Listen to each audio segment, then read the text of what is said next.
2,000 meters beneath the surface.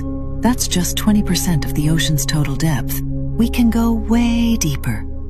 And what we find along the way? It's nothing short of unbelievable. At 2,000 meters, or 2 kilometers, you'd expect total darkness. No sunlight reaches here. And yet, you start seeing tiny lights glowing in the black.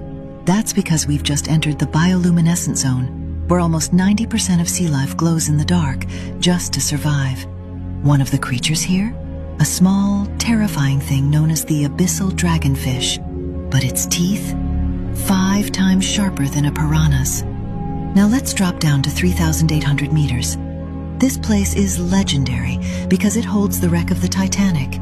Yes, the real one, lying silent and broken nearly 4,000 meters deep. Keep going. We reach 5,000 meters and officially enter the abyss zone. If you thought we were deep before, this is just the average depth of the world's oceans. Life is barely hanging on. You'll only find strange sea cucumbers, giant glowing jellyfish the size of humans, and long-legged abyss crabs.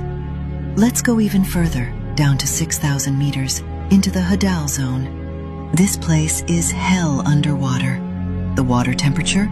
Never above 4 degrees Celsius. And the pressure? Over 1,100 times greater than on land.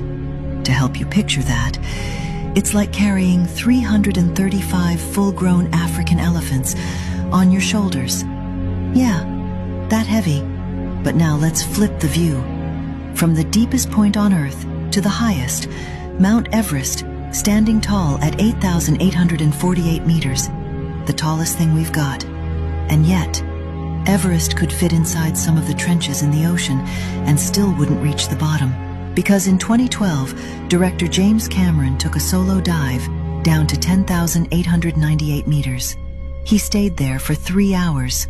He described it as a lunar desert. No life, no movement, just the sound of his sub creaking under pressure. And get this, back in 1960, 2 men went even deeper. They reached 10,960 meters.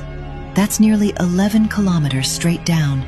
To put that in perspective, that's the same altitude commercial planes fly at, but instead of soaring through clouds, they were sinking into black silence. So next time you jump into the ocean, just remember, you're swimming above a world almost no one has seen.